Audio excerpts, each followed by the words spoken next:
ছেলে সন্তান জন্ম হয় তাকে জবাই করে দিবি।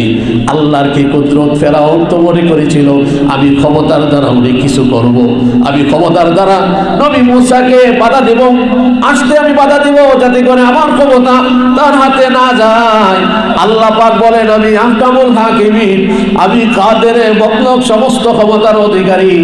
ও ফেরাউন, তুমি তো বাহ্যিকটা দেখে অস্থায়ী ক্ষমতায় পেয়ে তুমি দোকার মধ্যে পড়ে গিয়েছ। যে বছর সন্তান ছেলে সন্তান হইতেছে জবাই করবে, হুকুম জারি করে দিছে, জায়গায় জায়গায় তার লোক পুলিশ বাহিনী লাগাই দিছে।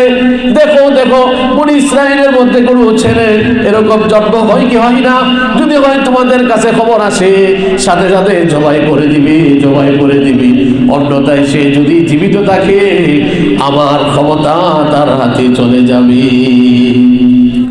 ফেরাউন চেয়েছিল মুসা পয়গম্বরকে দুনিয়াতে আসতে দিবে না।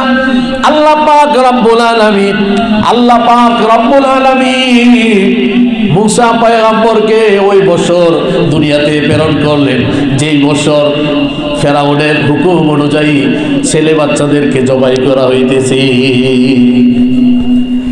আল্লাহ পাক রব্বুল আলামিন মুসা আলাইহিস সালাতু ওয়াস সালামের মায়ের কাছে ওহী প্রেরণ করলেন। ওয়াউহাইনা ইলা উম্মি মুসা আন আরদিই। মুসা আলাইহিস সালাতু ওয়াস সালামের মা ভয়ের মধ্যে আছে, না জানি ফেরাউন আমার সন্তান হয়েছে এই সংবাদটা শুনে আর আমার সন্তানকে নিয়ে জবাই কইরা দেয়। মা তো মা, সন্তানের প্রতি দয়া আর মায়া মহব্বত, দিলের মধ্যে ভালোবাসা, তিনি ভয় পাইতেছে না জানি আমার ছেলেকে জবাই করে ফেলে। না, আল্লাহ পাক রব্বুল আলামিন মুসা পয়গম্বরের মাকে সান্ত্বনা দিলেন, ও মুসার মা শুনো শুনো, আন আরদিই, তোমার সন্তানকে তুমি দুধ পান করাইতে থাকো। ওয়াউহাইনা ইলা উম্মি মুসা আন আরদিই ফাইযা খিফতি আলাইহি ফালকি ফিল ইয়ামমি ওয়ালা তাখাফি ওয়ালা তাহজানি।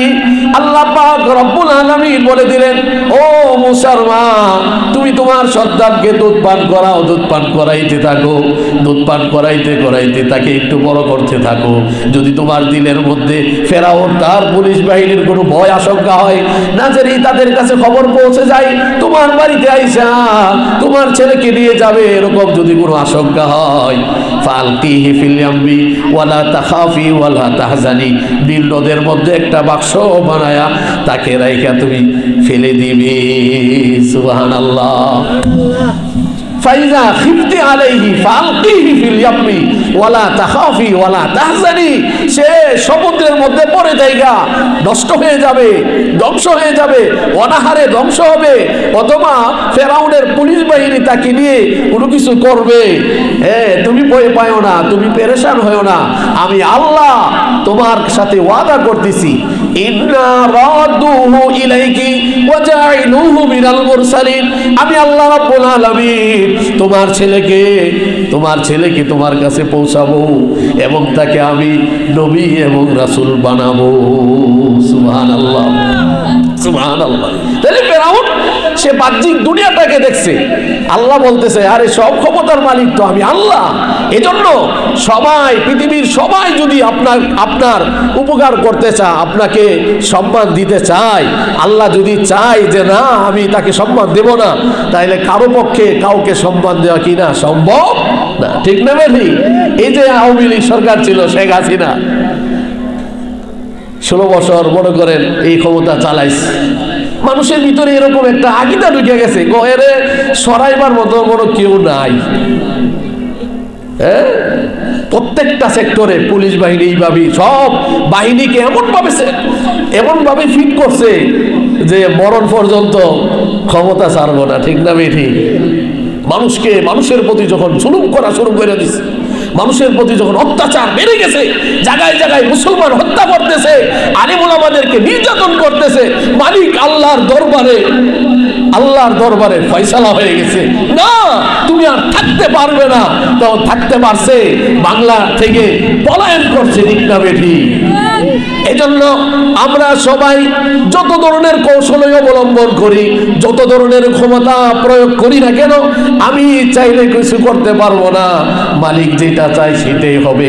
আমরা সবাই মিল্লা কাউকে সম্মান দিতে পারবো না, যদি আল্লাহ না চাই সবাই মিল্লা আমরা কাউকে বাঁচাইতে পারবো না, আল্লাহ তাআলা যদি না চাই, ঠিক না বেঠি? ফেরাউন চাই নাই, সে চাই নাই মুসা আলাইহিস সালাম আসুক, কারণ আসলে তার ক্ষমতা চলে যাবে। কিন্তু আল্লাহ চাইছে যে মুসা পয়গম্বরকে আমি পাঠাবো, বনী ইসরাইলকে ফেরাউনের লাঞ্ছনা অপমান থেকে আমি আল্লাহ তাদেরকে উদ্ধার করব, ঠিক না বেটি? এজন্য আল্লাহ তাআলা প্রেরণ করে দিচ্ছে, মাকে সান্ত্বনা দিচ্ছে, আপনি ভয় পায়েন না। এবং এই মুসা আলাইহিস সালাতু ওয়াস সালামকে ফেরাউনের ঘরে লালন পালন করছে, ঠিক না বেটি?